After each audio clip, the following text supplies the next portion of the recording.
Boa noite, a graça e a paz do nosso Senhor e Salvador Jesus Cristo, amém? Hoje nós vamos dar continuidade em nossa série de sermões sobre Apocalipse. Nós estamos no capítulo 18 e o título da nossa mensagem hoje é a queda da Babilônia, certo? Então lembrando que nós falamos da Babilônia como um arquétipo, né?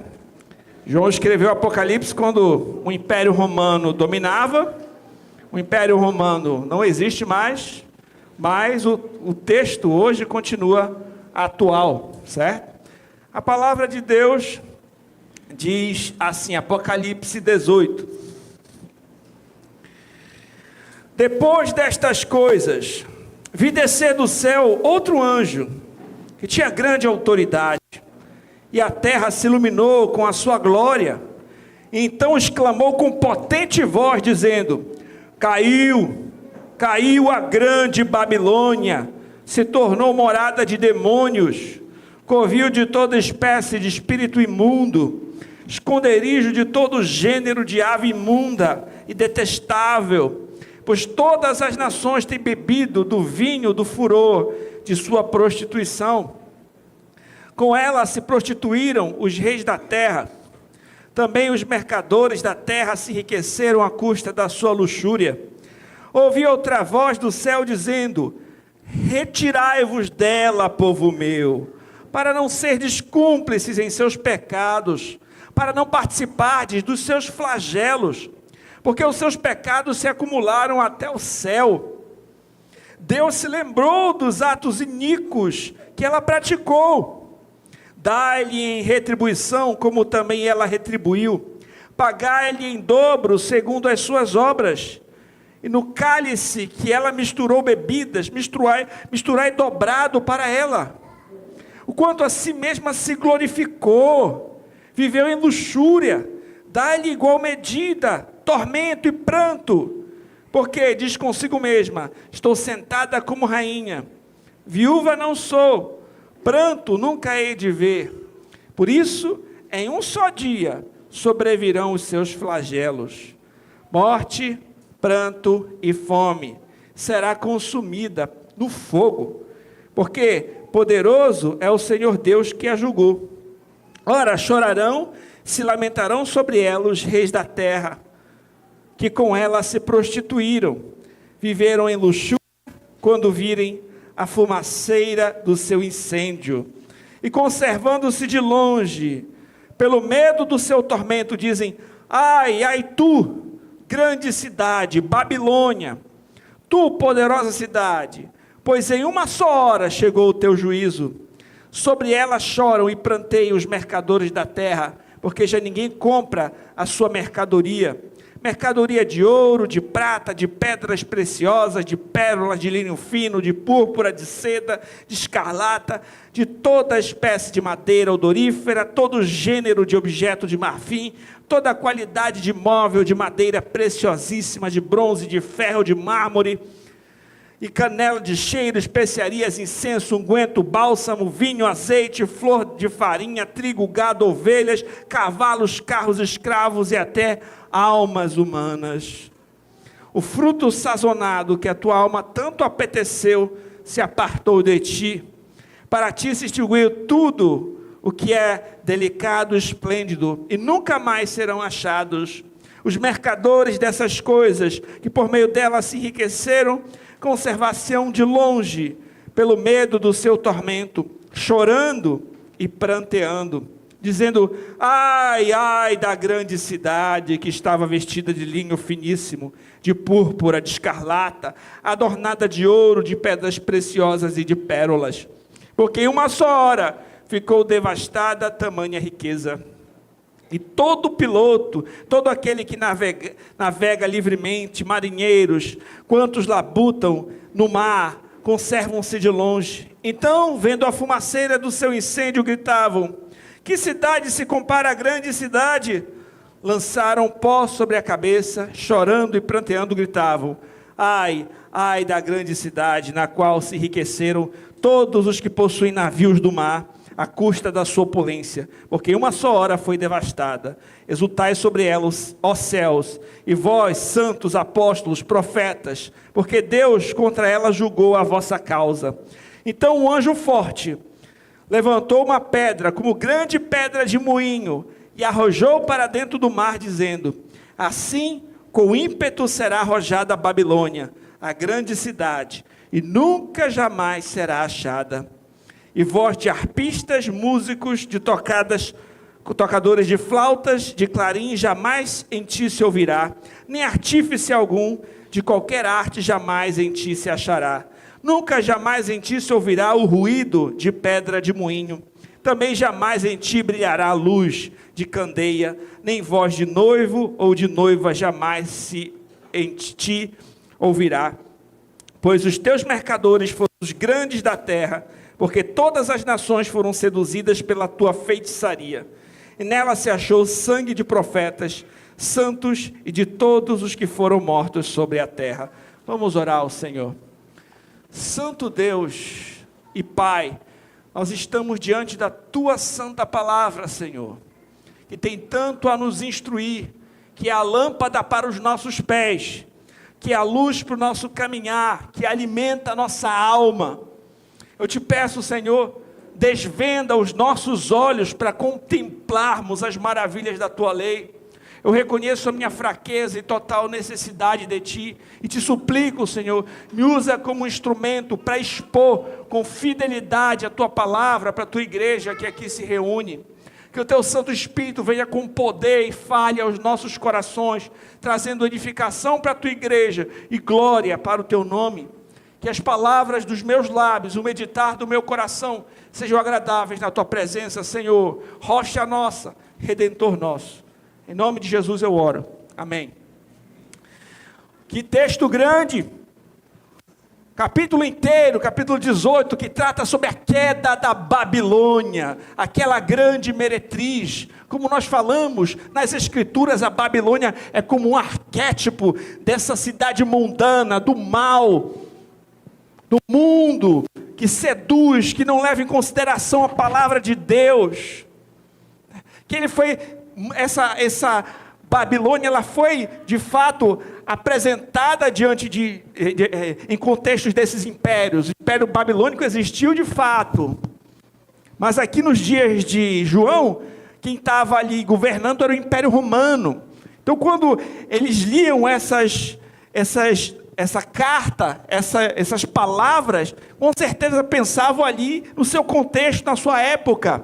Mas a Babilônia, como um arquétipo, também fala a nós hoje, ao nosso contexto hoje, porque ainda hoje há um mundo que não leva em consideração a palavra de Deus, que ainda vai contra tudo aquilo que é justo, que é puro, que é bom, que também tenta nos seduzir a abandonar os retos caminhos do Senhor e seguir um caminho pecaminoso, imoral, diabólico, que chama aquilo que é bom de mal e aquilo que é mal de bom, que persegue aqueles que andam em verdade. Ainda há em nosso contexto, neste mundo, essa Babilônia que cairá. E nós vamos examinar este texto em 3 pontos. Em primeiro lugar, o anúncio da queda da Babilônia, verso 1 a 8. Segundo, os lamentos dos admiradores da Babilônia, versos 9 ao 20. Terceiro, a ruína definitiva da Babilônia, versos 21 ao 24. Vamos começar com o anúncio da queda da Babilônia. O texto começa dizendo assim: depois dessas coisas, vi descer do céu outro anjo, que tinha grande autoridade, e a terra se iluminou com a sua glória. Então exclamou com potente voz, dizendo: caiu a grande Babilônia, se tornou morada de demônios, covil de toda espécie de espírito imundo, esconderijo de todo gênero de ave imunda e detestável. Pois todas as nações têm bebido do vinho do furor da sua prostituição. Com ela se prostituíram os reis da terra, também os mercadores da terra se enriqueceram à custa da sua luxúria. Nós lemos nesses versos que um anjo, possuindo grande autoridade, refletindo aqui a glória de Deus, anuncia a queda da Babilônia. Caiu. A Babilônia aqui é totalmente devastada, se torna um lugar de habitação de espíritos demoníacos, de pássaros imundos, de animais detestáveis. A imagem apresentada é de uma terra devastada, demoníaca, desolada. E o motivo para esse julgamento é revelado, a saber, a sedução das nações, de reis e mercadores do mundo. No contexto de Apocalipse, um teólogo chamado Scott Duval falou: no primeiro século, os poderes circundantes ficaram intoxicados com a prosperidade e a segurança econômica oferecida pelo Império Romano, tanto que eles voluntariamente participaram de idolatria e moralidade necessárias para manter essa segurança. Então, para manter ali a segurança, a tranquilidade, faziam-se concessões. Aceitavam participar de culto ao imperador, de rituais imorais, rituais idólatras, para participar daquele contexto, da cultura que circundava na época. Portanto, nessa primeira parte, nós notamos o caráter demoníaco e a influência adúltera da Babilônia. A Babilônia é a mãe de todos os centros perversos de poder. Ela é culpada da degradação moral, da arrogância orgulhosa, da opressão econômica e da perseguição ao povo de Deus. Esses pecados, eles são manifestos aqui, e por isso ela vai ser julgada. O juízo da parte do Senhor certamente cairá sobre a Babilônia. Quando nós observamos que, e como eles observavam também naquele contexto, e nós no nosso contexto hoje, que muitas vezes as pessoas fazem concessões, as pessoas seguem um contexto que vai totalmente o contrário à palavra de Deus, aparentemente estão prosperando, estão se dando bem na vida, se dando bem entre aspas, gente, se dando bem, estão prosperando, são celebridades, estão famosos, têm muito dinheiro, têm influência na sociedade, estão falando nos programas de televisão, fazem concessões, não estão nem aí para a palavra de Deus, estão vivendo uma vida imoral, idolátrica, semelhante ao que foi dito aqui, mas isso não durará. O Senhor Jesus Cristo, Ele falou que muitos primeiros vão ser últimos e muitos últimos primeiros. Muitos dos que hoje estão celebrando, ignorando o Senhor, depois vão chorar. E muitos dos que sofrem por seguirem o caminho estreito, vão ter consolo da parte do Senhor no porvir. O texto prossegue dizendo: ouvi outra voz do céu dizendo: retirai-vos dela, povo meu, para não serdes cúmplice em seus pecados, para não participardes dos seus flagelos, porque os seus pecados se acumularam até o céu. Deus se lembrou dos atos iníquos que ela praticou, dá-lhe em retribuição, como também ela retribuiu, pagai-lhe em dobro as suas obras, e no cálice em que ela misturou bebidas, misturai dobrado para ela, o quanto a si mesmo se glorificou, viveu em luxúria, dai-lhe em igual medida tormento e pranto, porque diz consigo mesma: estou sentada como rainha, viúva não sou, portanto nunca hei de ver.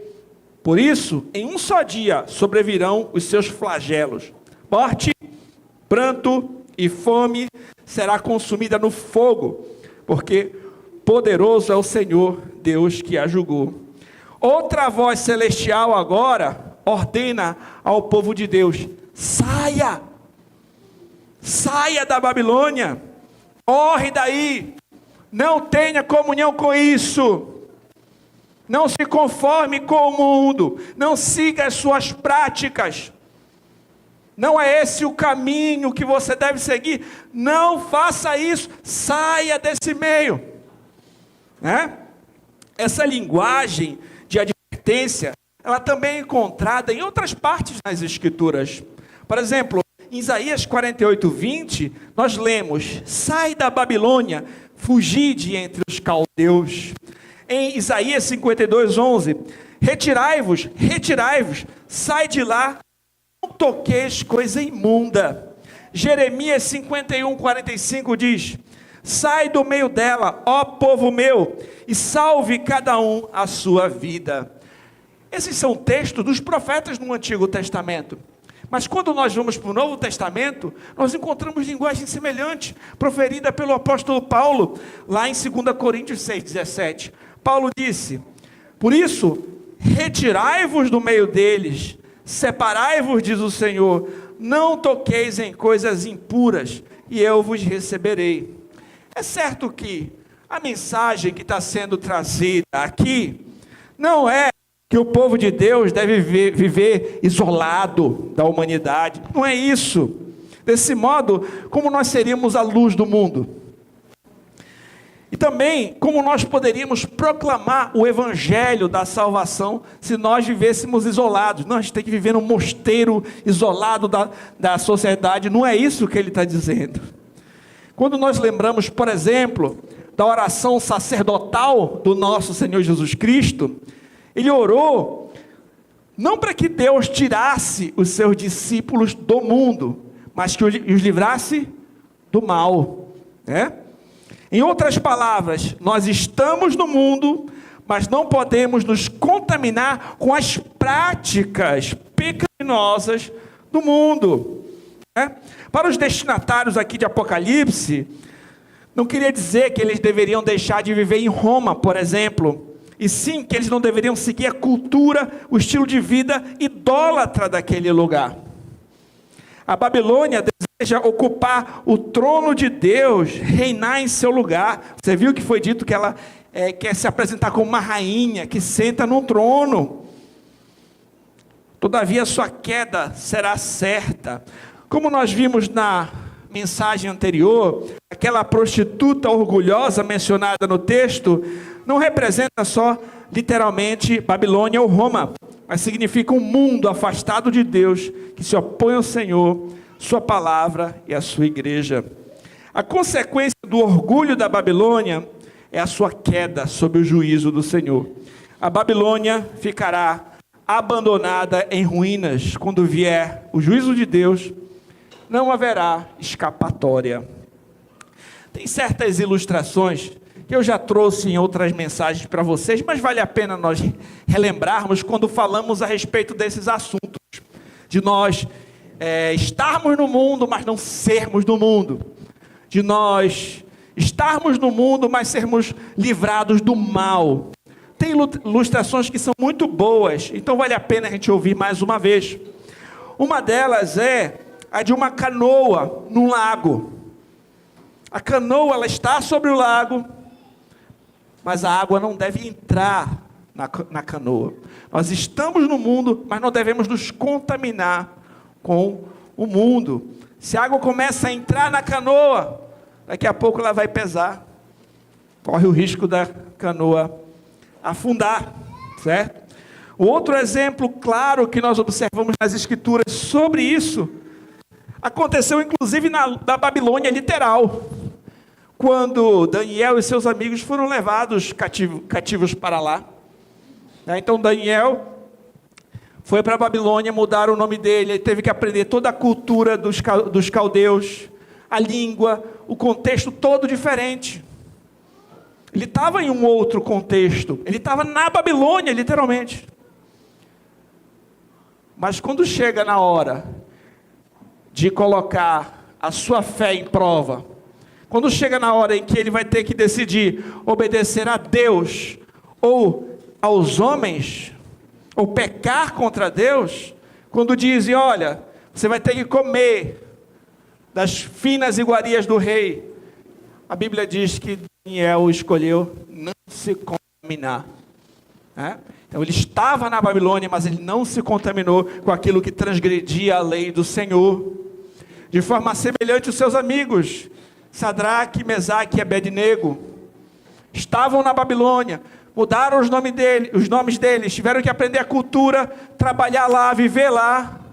Mas quando chega uma hora que o rei Nabucodonosor constrói uma estátua, ele emite um decreto que quando tocasse os instrumentos musicais, todos deveriam se prostrar e adorar aquela estátua, transgredindo claramente o mandamento de Deus. Não terás deuses além de mim, não farás para ti imagem de escultura, daí por diante. O Senhor não divide a sua glória com ninguém, o Senhor não tolera ídolos. E quando foi dito isso, aqueles jovens ficaram de pé, todos se prostraram, os jovens ficaram de pé. Qual era a sentença? Vocês vão ser lançados na fornalha de fogo ardente. Eles preferiram morrer do que transgredir a lei do Senhor. Se o Senhor quiser, Ele pode nos salvar, senão nós vamos morrer, mas não vamos fazer isso. Olha a firmeza que esses jovens tiveram. Hoje, de manhã, eu tive a oportunidade de fazer uma pregação para crianças. E uma criança, ela fez uma pergunta, né? Qual era a condição de alguém que no coração confiava em Cristo, mas que não tinha coragem de falar para os seus colegas a respeito que era um cristão, né? E eu tive que falar para ele que o Senhor falou que nós temos que confessá-lo diante dos homens, que nós temos que, mesmo diante de pressões, mesmo que nós venhamos perder amigos, nós não podemos nos envergonhar do Senhor. Nós não podemos fingir que não o conhecemos, que não somos seus discípulos. Então, mesmo diante de circunstâncias difíceis, nós temos que continuar firmes no Senhor, confessando a Ele. Jesus, Ele falou isso, que aquele que me confessasse diante dos homens, eu confessarei diante do meu Pai que está nos céus. Um outro texto bíblico que é muito também clássico e conhecido quando falamos a esse respeito, que é Romanos 12, 2. Não vos conformeis com este século, mas transformai-vos pela renovação da vossa mente, para que experimenteis qual seja a boa, agradável e perfeita vontade de Deus. Nós não podemos tomar o molde desse mundo, não podemos nos conformar, tomar a forma deste mundo, viver da mesma forma que este mundo. Se a gente ama as mesmas coisas, se a gente defende as mesmas coisas, se não há diferença nenhuma entre a nossa vida e a vida do ímpio, será que não tem alguma coisa errada? Se a gente gasta o nosso tempo com as mesmas coisas, se a gente não se escandaliza com mais nada, se a gente pensa da mesma forma, como é que nós estamos sendo luz do mundo? Temos que parar e pensar. Será que nós temos de fato feito a diferença? Ou nós temos nos conformado, tomado o mesmo molde? Para nós cristãos hoje, também temos desafios de nos apartarmos do mal espiritual e moral do nosso contexto, e não participar dos seus pecados. Enquanto estiver nesse mundo, devemos viver em obediência e amor, e harmonia à palavra de Deus. Aqueles que seguirem o caminho do mundo perecerão e sofrerão os flagelos junto com eles, está dito aqui. Eu pergunto, você tem se conformado com o mundo, ou você tem sido luz do mundo? Aparte-se do mal, faça o bem, para a glória de Deus, em obediência à sua palavra. No seu trabalho, você se conforma com o mundo, ou você é luz do mundo? Como é que você, na sua vizinhança, na sua casa, nos seus relacionamentos mais íntimos, na forma como você trata a sua esposa, na forma como você dirige, na forma como você lida com os seus relacionamentos, Você é uma pessoa perdoadora, por exemplo? A Escritura nos ensina a perdoar 70 vezes 7. A Escritura nos ensina a amar até nossos inimigos. A Escritura nos ensina, por exemplo, ao marido ser fiel à sua esposa e amá-la como Cristo amou a igreja. A Escritura nos ensina a trabalharmos como para o Senhor e não como para os homens. A Escritura nos ensina a nós guardarmos nossa língua do mal, não sermos difamadores, fofoqueiros, mas falar aquilo que é justo, que é puro, que é bom. A Escritura nos ensina a não deixarmos de congregar, como fazem alguns. A Escritura nos ensina a quer comamos, quer bebamos, ou façamos qualquer outra coisa, façamos tudo para a glória de Deus. É a Escritura que tem guiado a sua vida, ou é o mundo? Ou é dizer assim, todo mundo faz desse jeito. Ninguém vive desse jeito, isso é coisa lá do passado. São desculpas que são dadas para a gente não obedecer a palavra de Deus. Às vezes a pessoa diz assim, não, esse pastor é muito radical. Essa coisa que ele está falando aí não é lá dos tempos da Bíblia, hoje já mudou. Tem que atualizar isso daí. Não, gente. Essa é a palavra daquele que não pode mentir. Ele é o mesmo ontem, hoje e sempre. Que a palavra dele esteja gravada em nossos corações para não pecarmos contra ele. Que a palavra de Deus venha guiar a sua vida. Que a palavra de Deus guie o seu casamento. Que a palavra de Deus guie a forma como você lida com seu marido, com seus filhos. Que a palavra de Deus mostre como é que você vai ensinar a criança no caminho que deve andar. Que a palavra de Deus te transforme numa pessoa mais perdoadora, piedosa, que ama o Senhor, que odeia o mal, que reconhece também as suas fraquezas, porque todos nós ainda tropeçamos em muitas áreas. Que possamos também, por meio da palavra de Deus, que como um espelho mostra a nossa sujeira, possamos também ir ao Senhor e pedir, Senhor, perdoa meus pecados. Tem misericórdia de mim. Eu sou um pecador, eu preciso da tua graça. Que a palavra de Deus nos leve à dependência dele, a cada dia, a cada ação, a cada momento, a cada luta. Que um dia de cada vez nós possamos negar a nós mesmos, confiar em Cristo e continuar caminhando no caminho estreito, rumo à cidade celestial, negando nossas vontades, dizendo não para o mundo, para a carne, para o diabo, e continuando firme nessa jornada, que não é fácil. O texto prossegue dizendo, agora é o nosso segundo ponto, os lamentos dos admiradores da Babilônia. Ora, chorarão e se lamentarão sobre ela os reis da terra, que com ela se prostituíram e viveram em luxúria, quando virem a fumaceira do seu incêndio, e conservando-se de longe, pelo medo do seu tormento, dizem, ai, ai, tu grande cidade Babilônia, tu poderosa cidade, pois em uma só hora chegou o teu juízo. Sobre ela choram e pranteiam os mercadores da terra, porque já ninguém compra a sua mercadoria de ouro, prata, pedras preciosas, pérolas, linho fino, púrpura, seda, escarlata, toda espécie de madeira odorífera, todo gênero de objetos de marfim, toda qualidade de móvel de madeira preciosíssima, de bronze, de ferro, de mármore, canela de cheiro, especiarias, incenso, unguento, bálsamo, vinho, azeite, flor de farinha, trigo, gado, ovelhas, cavalos, carros, escravos e até almas humanas. O fruto sazonado da tua alma tanto apeteceu, se apartou de ti, para ti se extinguiu tudo que é delicado, esplêndido e nunca, jamais serão achados.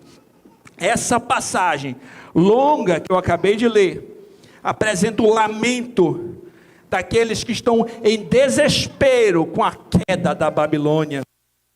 Nós vamos ver que ela vai contrastar posteriormente com a alegria daqueles que são redimidos. Nós notamos nesse texto aqui três partes principais. A quarta eu vou ler depois. Os reis da terra se lamentam da destruição da Babilônia. Os comerciantes choram e se lamentam por causa da falta das vendas e da perda de riquezas. Os capitães do mar e marinheiros choram da destruição da grande cidade. Alguém escreveu assim: a queda da Babilônia é inevitável. João expressa isso escrevendo o verbo chorar e lamentar no tempo futuro. Mas para descrever a real destruição da cidade, João usa o tempo passado grego do verbo chegar. Seu julgamento chegou. É tão certo que a Babilônia vai cair, que ele já diz, seu julgamento chegou. E aqueles que idolatram essas coisas, eles já estão se lamentando porque estão perdendo aquilo que era a sua alegria. Aqueles que depositam a sua confiança nas riquezas, eles estão se lamentando porque não terão mais os seus negócios. Aqueles que depositam a sua felicidade nessas coisas que são transitórias e frágeis demais, vão ver seus ídolos sendo destronados, e eles vão se lamentar e chorar, e não terá escapatória.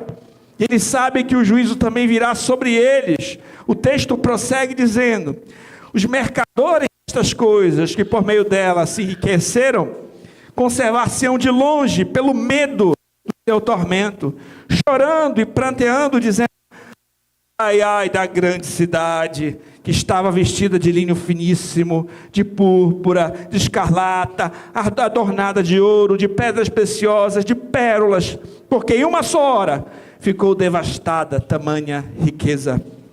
Todo piloto, todo aquele que navega livremente, marinheiros, e quantos labutam no mar, conservaram-se de longe.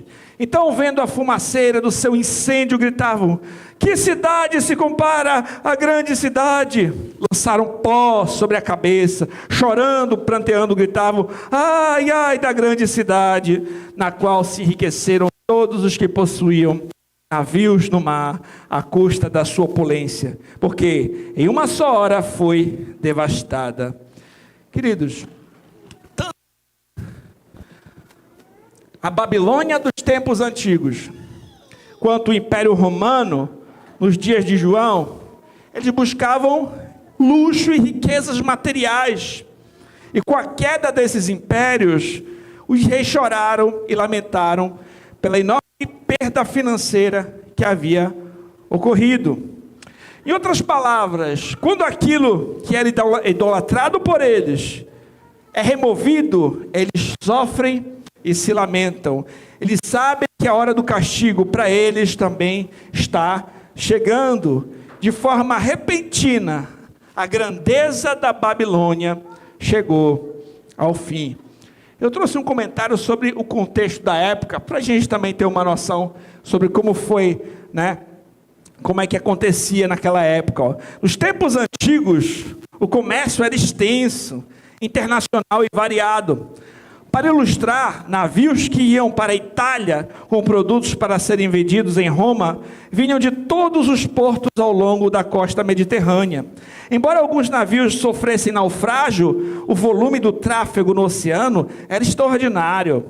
Portanto, possuir uma frota de navios era um empreendimento lucrativo, desde que as condições climáticas permanecessem favoráveis. Mas um teólogo chamado Alan Johnson, de maneira apropriada, ele também observa algo que eu já até mencionei aqui. No entanto, de qualquer modo, a intenção de João não é descrever nenhuma cidade, mas a grande cidade prostituta, o arquétipo das cidades ímpias. Então a gente entende que no contexto do Império Romano, eles poderiam observar todas essas frotas, esses marinheiros, tudo isso que também foi descrito aqui. Mas o objetivo não é se canalizar somente em Roma, mas na Babilônia como um arquétipo dessas cidades ímpias, certo? Por isso também se aplica ao nosso contexto. Então o ponto em questão que devemos refletir aqui é que as riquezas do mundo desaparecem em uma hora. Os flagelos atacam de forma repentina e devastadora aquela meretriz. Quando nós observamos, por exemplo, as escrituras, elas mostram que o mundo ele passa. 1 João 2,16, porque tudo que é no mundo, a concupiscência, vocês sabem o que é concupiscência? O forte desejo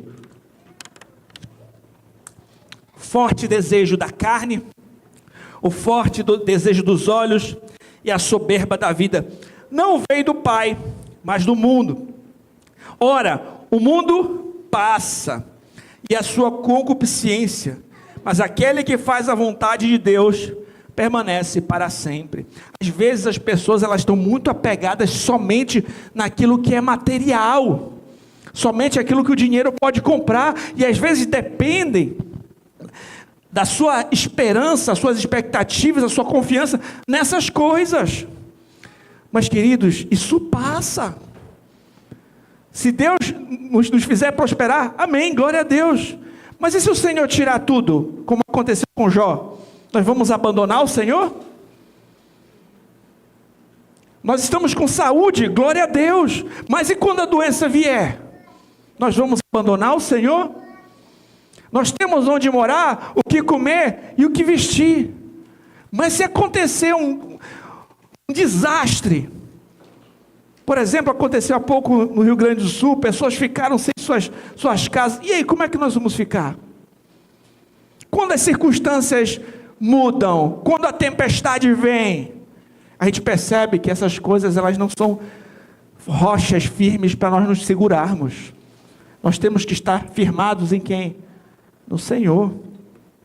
Marcos 8, 36 e 37 diz assim: que aproveita o homem ganhar o mundo inteiro e perder a sua alma? Que daria o homem em troca de sua alma?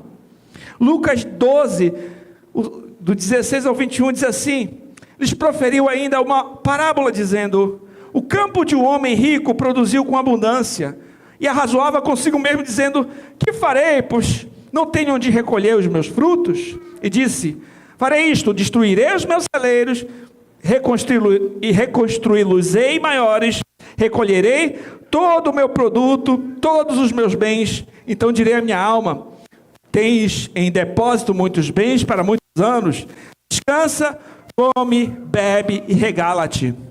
Mas Deus lhe disse: louco, esta noite te pedirão a tua alma, e tens preparado para quem será? Assim é o que entesoura para si mesmo e não é rico para com Deus. Esse homem só estava preocupado com os seus bens materiais, com quanto ele conseguiria acumular, mas ele não estava se preocupando, ele ia encontrar-se com o Senhor, ele não ia levar nada daquilo para o túmulo. Naquela noite, o Senhor pediria a sua alma, o que ele ia entregar, para quem ele iria entregar. Ele era rico diante dos homens, mas ele era pobre diante de Deus. Assim como nós percebemos em certas situações o contrário. Eu vi há pouco tempo um vídeo em que um pastor estava debaixo de uma mesa. Eu acho que ele estava com a sua esposa, com a sua família, numa tempestade terrível assolando a sua casa. A casa já estava, o telhado já estava indo embora, tudo tremendo, e a chuva entrando. E sabe o que esse homem estava fazendo? Louvando a Deus, louvando ao Senhor, cantando ao Senhor, mesmo diante do momento mais difícil, mesmo diante das perdas materiais, esse homem estava louvando a Deus. É perigoso viver em função daquilo que não é eterno, depositar confiança nas riquezas no lugar do Senhor. A autossuficiência e a idolatria são detestáveis e o levarão à ruína. Aqueles que colocam a sua esperança no lugar errado ficarão profundamente decepcionados. É perigoso confiar em tesouros terrenos. Nesse texto vemos a Babilônia clamando pela honra e pela glória que pertencem somente a Deus. A gente vê também o orgulho, a idolatria são condenados pelo Senhor, sejam em nações, em reinos, igrejas ou indivíduos. Nós devemos adorar somente a Deus e depositar a confiança nele. E eu pergunto: onde está a sua satisfação? Verdadeiramente, a sua satisfação está no Senhor ou está nas coisas deste mundo?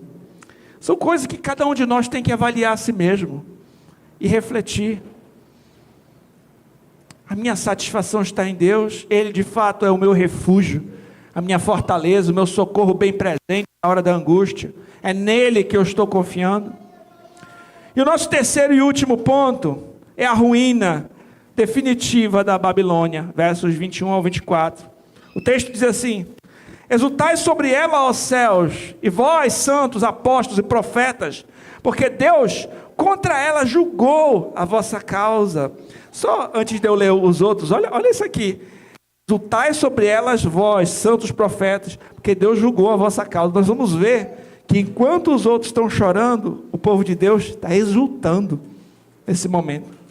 Então, um anjo forte levantou uma pedra, como grande pedra de moinho, arrojou-a para dentro do mar, dizendo: assim com ímpeto será arrojada a Babilônia, a grande cidade, nunca jamais será achada. A voz de arpistas, de músicos, de tocadores de flauta, de clarim, jamais em ti se ouvirá, nem artífice algum, de qualquer arte jamais em ti se achará, e nunca jamais em ti se ouvirá o ruído de pedra de moinho. Também jamais em ti brilhará luz de candeia, nem voz de noivo ou de noiva jamais em ti se ouvirá. Pois os teus mercadores foram os grandes da terra, porque todas as nações foram seduzidas pela tua feitiçaria. E nela se achou sangue de profetas, de santos e de todos os que foram mortos sobre a terra. Notamos nessa parte que o povo de Deus é chamado a se alegrar com a demonstração dos julgamentos justos de Deus. No versículo 20 a gente vê um contraste. Enquanto aqueles que amavam a Babilônia estão se lamentando, estão chorando, o povo de Deus está se alegrando. Os ímpios se lamentam pela queda da Babilônia. Os santos, os apóstolos, os profetas se regozijam pelo reto juízo de Deus. O juízo também glorifica a Deus. Deus é um justo juiz que julga com retidão. Sobre o verso 20, um teólogo comentou assim: ele forma uma conclusão triunfante para o triste cenário da queda da Babilônia, o qual não poderia ser concluído sem uma resposta feliz dos mártires. Deus ouviu os seus rogos dos santos sobre o altar para vingar o sangue deles, e agora julgou os seus adversários. Lá em Apocalipse 6, nós vimos o clamor dos mártires, aqueles que foram mortos por causa do testemunho de Jesus. Eles clamavam por justiça, e o Senhor diz: olha, espere mais um pouco, mas o juízo chega sobre os inimigos do Senhor, né? E há um regozijo quando a justiça de Deus é manifesta. Quando o juízo de Deus é manifesto sobre os seus inimigos, há um regozijo por parte dos servos do Senhor. A ímpia Babilônia, que pronunciava sentenças e punições contra o povo de Deus, será sentenciada e punida pelo Senhor. Agora, lembrando um pouquinho de tantas perseguições que a igreja tem sofrido ao longo dos séculos, no próprio contexto do Império Romano. O apóstolo Paulo, a tradição diz que ele foi decapitado. Muitos dos servos do Senhor foram lançados em coliseus, foram devorados por feras, foram colocados como tochas humanas, iluminando ali, né, a cidade de Roma. O sangue desses mártires é vingado. Há juízo sobre os inimigos do Senhor. Cidade de Babilônia, o som da música será para sempre silenciado. A vida será lançada nas trevas. A Babilônia estará para sempre destituída de alegria e de prazer. Não haverá mais esse prazer que tanto eles se deleitam, nunca mais se deleitarão. Não vai ter festa de casamentos, músicas, alegria. Não. O cenário é uma cidade devastada em trevas. A feitiçaria mencionada aqui no capítulo também é condenada no capítulo 21, quando é dito que os que praticam magia serão destinados ao lago de fogo e enxofre ardente. Também está relacionada à imoralidade sexual com a qual a Babilônia seduziu essas nações. O centro de poderes malignos são culpados pelos seus pecados e Deus vingará o sofrimento do seu povo. O Senhor será louvado pelos seus justos juízos, que exaltam o seu caráter, que é santo e justo. Queridos, há diferença entre o justo e o ímpio. Você lembra que o Senhor mandou anjos para resgatar Ló e a sua família antes de destruir aquela cidade de Sodoma e Gomorra? Você lembra que o Senhor preservou Noé e a sua família em uma arca do dilúvio, enquanto muitos pereceram naquelas águas? Confiar no Senhor e seus mandamentos é o caminho mais seguro para todos nós. Você lembra que o Senhor Jesus Cristo falou sobre uma casa que é construída na rocha e uma casa que é construída na areia? Ele compara aquele que ouve as suas palavras e as pratica com alguém que edificou a sua casa na rocha. Sopraram os ventos, a chuva caiu, desceram os rios e a casa permaneceu firme. É uma pessoa que não só é um ouvinte de sermões, ele ouve e pratica, ele crê de fato no Senhor, ele busca obedecer os seus mandamentos, a sua vida está centrada na rocha que é Jesus Cristo. Mas o outro ouve também, só que ele não pratica. Ele é comparado a um homem insensato, ele quer fazer as coisas do seu jeito, ele quer construir de qualquer forma, ele é apressado, ele vai lá e constrói uma casa na areia, e veio também a tribulação sobre ele. O que acontece? A casa cai. Os dois eram ouvintes de mensagem, os dois passam por tribulações, mas a diferença entre aquele que confia no Senhor e o que não confia, entre o justo e o ímpio, entre o crente e o descrente, entre o verdadeiro cristão e o falso cristão. Pense nisso. O Senhor fará justiça e vingará o seu povo. Lembremos das palavras de Paulo em Gálatas 6, 7 ao 9. Não vos enganeis, de Deus não se zomba, pois aquilo que o homem semear, isso também se fará. Porque semeia para a sua própria carne, da carne colherá a corrupção.